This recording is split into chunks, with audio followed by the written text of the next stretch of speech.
హరే కృష్ణ. అందరికీ నమస్కారం.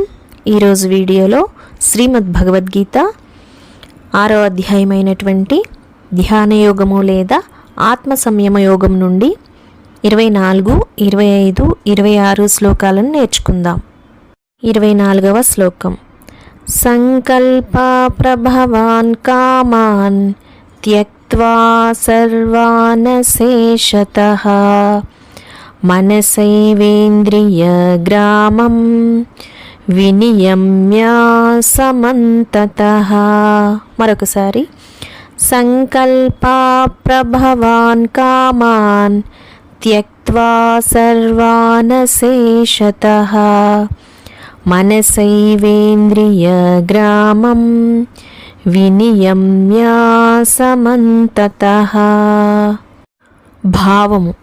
సంకల్పముల వలన కలిగిన కోరికలన్నింటినీ నిశ్శేషముగా త్యజించి ఇంద్రియ సముదాయములను అన్ని విధములుగా మనస్సుతో పూర్తిగా నిగ్రహింపవలెను అని శ్రీకృష్ణ పరమాత్మ అర్జునునితో పలికెను. వివరణ.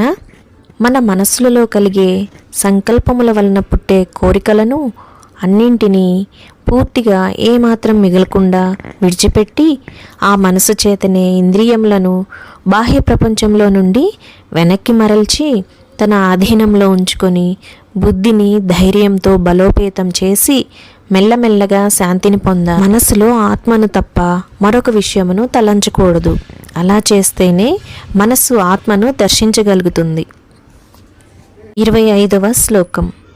శనైః శనైరుపరమేత్ బుద్ధ్యా ధృతిగ్రహీతయా ఆత్మసంస్థం మనః కృత్వా న కించిదపి చింతయేత్.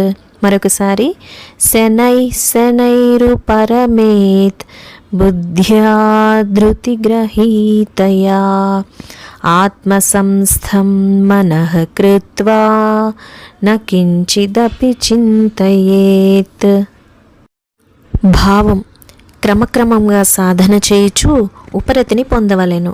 ధైర్యముతో బుద్ధిబలముతో మనస్సును పరమాత్మ యందు స్థిరమనర్చి పరమాత్మను తప్ప మరి ఏ ఇతర విషయమును ఏమాత్రమో చింతన చేయరాదు అని శ్రీకృష్ణ పరమాత్మ అర్జునునితో పలికెను.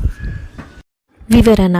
పై శ్లోకంలో బుద్ధి మనసును తన ఆధీనంలో ఉంచుకోవాలి, తాను చెప్పినట్టు మనసు నడుచుకునేటట్టు చేయాలి అని చెప్పారు కదా. మరి ఈ పనంతా ఎలా చేయాలి అంటే గబగబా చేయకూడదు, నెమ్మదిగా నిదానంగా చేయాలి. శనై శనై అంటే మెల్లమెల్లగా చేయాలి. బుద్ధి కూడా మనసును ఇంద్రియములను మెల్లమెల్లగా బుజ్జగించి తన దారిలోకి తెచ్చుకోవాలి. చిన్నపిల్లవాడికి చెప్పినట్టు చెప్పి దారిలోకి తెచ్చుకోవాలి. అలా కాకుండా బలవంతంగా మనస్సును ఇంద్రియములను దారిలో పెట్టాలంటే అవి మాట వినవు సరికదా, బుద్ధిని కూడా తమతో లాక్కుని పోతాయి. 26వ శ్లోకం. యతో యతో నిశ్చరతి మనశ్చంచలమస్థిరం తతస్తతో నియమ్యైతత్ ఆత్మన్యేవ వశం నయేత్. మరొకసారి. యతో యతో నిశ్చరతి మనశ్చంచలమస్థిరం